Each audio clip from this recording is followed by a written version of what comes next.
Assalomu alaykum O'zbekiston. Bugun biz yana Germaniyadamiz va sizga va'da qilganimdek robotning navbatdagi videosini yubormoqchiman. Esingizda bo'lsa, 3 hafta oldin xuddi shu dalada robot qand lavlagini parvarish qilayotgan edi. Bugun 3 haftadan so'ng, chunki shu 3 hafta orasida yomg'ir yog'di va begona otlarning yangi to'lqini osib chiqdi. Robot bu dalani yana ishlov beradi. Mana siz bizning robotni ko'rdingiz. Endi ko'ryapsizmi, qand lavlagining 4 bargi, 6 bargi bor. Ular so'nggi 3 hafta ichida juda tez osib ketdi. Yomg'ir yaxshi bo'lgani uchun. Bugun u kultivatsiya qilmoqda. Lekin u nafaqat qatorlar orasiga, balki qator ichiga ham ishlov beryapti. Qani u nima qilishini ko'raylik. Ko'rib turganingizdek, bu yerda qatorlar orasida pichoq harakatlanmoqda. Mana kesgandan so'ng ko'ryapsizmi?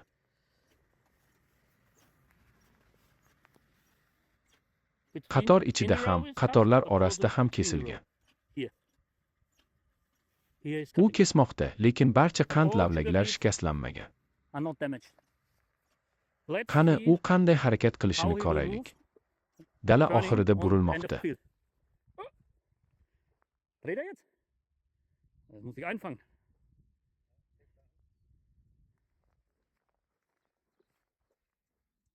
Mana endi sekinasta ko'tarilayotganini ko'ryapsiz.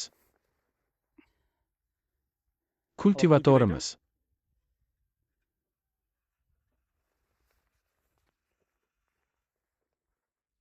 Endi u butunlay ko'tarildi. Endi pichoqlarni ko'ryapsiz. Qatorlar orasini kesuvchi. Endi uning burilayotganini ko'rishingiz mumkin. Ko'rib turganingizdek, old tomonda bitta buriluvchi gildirak bor. Bu gildirak burila oladi.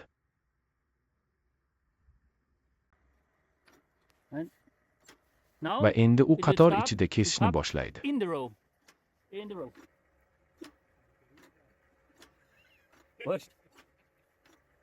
Prinzip müssen Sie verstehen. Sollen wir dich kurz mal interviewen?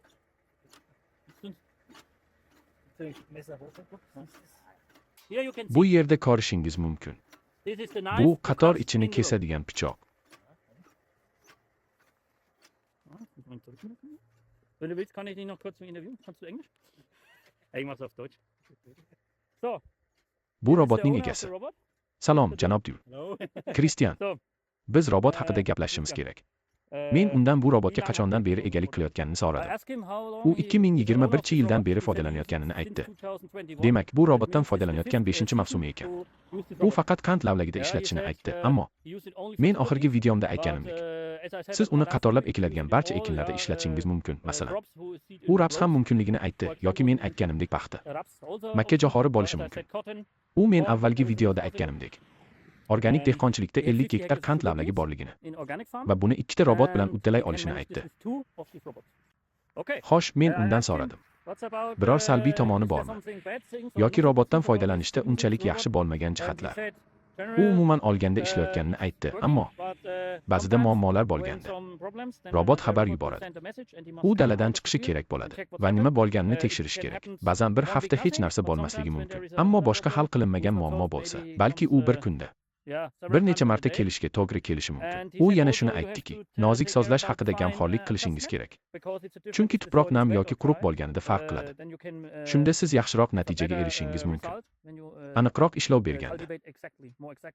Va bu ham shunday narsa. Agar yaxshi natija olmoqchi bo'lsangiz, dalaga borish kerak. Ehtimol kuniga 2 marta va tuproqning holatini tekshirish. U nam yoki quruqligini, lekin O'zbekistonda, menimcha, bu bizning vaziyatimizga unchalik o'xshamaydi.